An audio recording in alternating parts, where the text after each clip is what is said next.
Thinking से जुड़ी हुई हूँ मैं। मुझे समझना आसान सा नहीं, बहुत पहेलियाँ उलझी हुई सी है मुझ में। बोलते-बोलते पता ही नहीं चल रहा कब इतनी शांत सी हो गई मैं। धीरे-धीरे लोगों की भीड़ से अनजान सी हो गई मैं। यूँ तो मुझे भी सबके बीच उठना-बैठना अच्छा लगता है, पर क्या करूँ हालातों ने सब शौक दबा से दिए। ओवर थिंकिंग से जुड़ गई हूँ, अपनी बातें लोगों से नहीं करती, कोई समझे मुझे ऐसी उम्मीद नहीं रखती।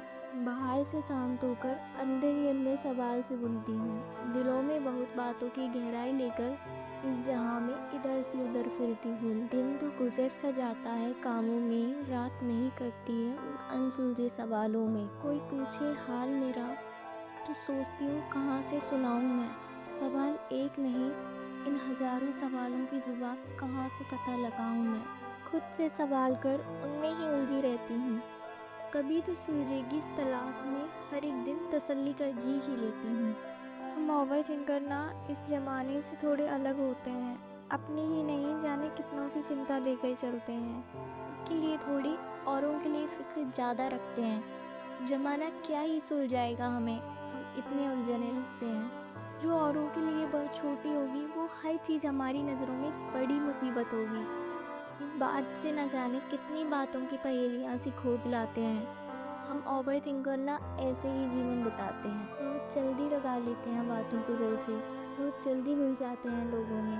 इतनी कन्फ्यूजनों को लेके खुशी के लम्हों को भी निकाल देते हैं। हम हर समय खुद के सवालों में ही घिरे रहते हैं। इस जमाने में कहीं वो कोना नहीं है जहाँ इससे दूर होके सुकून के 2 पल जी सकूं। कोई बात करे तो भी अच्छा नहीं लगता, कोई ना करे तो भी अच्छा नहीं लगता। धीरे धीरे लोगों से दूरियां सी बनाने पर मजबूर हो गई हूँ। मैं पहले तो ऐसी नहीं थी, पर अब सचमुच इतनी बदल गई हूँ। विदिन ए सेकेंड एंजाइटी से जो पाला पड़ जाता है मेरा, लोगों के लिए जो बातें छोटी होंगी वो एक बड़ा टॉपिक बन जाती है मेरे जहन में। डिप्रेशन के इस पड़ाव पर खड़ी हूँ मैं, कभी हंसी तो कभी गम से जुड़ी हूँ मैं। बहुत बार घुलना मिलना भी चाहा लोगों में, बहुत बार उलझना भी चाहा नई खुशियों में, और ज़्यादा दिन समय नहीं बिता पाई मैं। वापस अपने उसी अनसुलझे जहाँ में लौट आई। पहले हर चर्चे महफिल में होते थे, अब खुद तक सीमित रह गए। ओवर थिंकिंग से जुड़े हुए हैं ना, इसलिए खुद में सिमट कर रह गए। औरों को बेफिक्र देख एहसास हुआ कि कभी हमने भी जी थी ये जिंदगी, लेकिन जब कदर ना थी उसकी। लेकिन जब पहुंचे कद्र के सफ़र तक तो जिंदगी जा चुकी थी। फिर पता लगा कि धीरे धीरे उम्र में जा चुकी थी। बचपन के उस दौर से मैं बहुत दूर जा चुकी थी। कहने को तो अच्छा लगता है अकेले जियो, किसी से बातें शेयर मत करो, लेकिन जैसे जैसे वो रात का आलम शुरू होता है ना, जाने दिल क्यों जोर जोर से चीखता सा रहता है।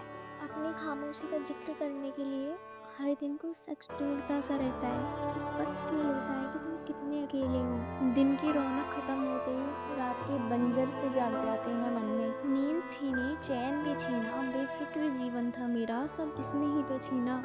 सोना चाहूं तो भी नींद आंखों में नहीं आती। मन चाहे शांत होना, पर बीती बातें कहाँ ऐसा चाहती हैं। वो रात का समय ही तो सताता है, न जाने कितना को अकेले होने का एहसास कराता है। दिल से इतने टूटे होते हैं हम, कोई गले लगा ले तो मानो जैसे कितने दुख बांट लिए हों हमारे, मानो किसी ने सब हाल जान लिए हों हमारे। पर हर बार सब कल्पनाओं में रह जाता है, खुद का दर्द बस खुद ही समझा जाता है।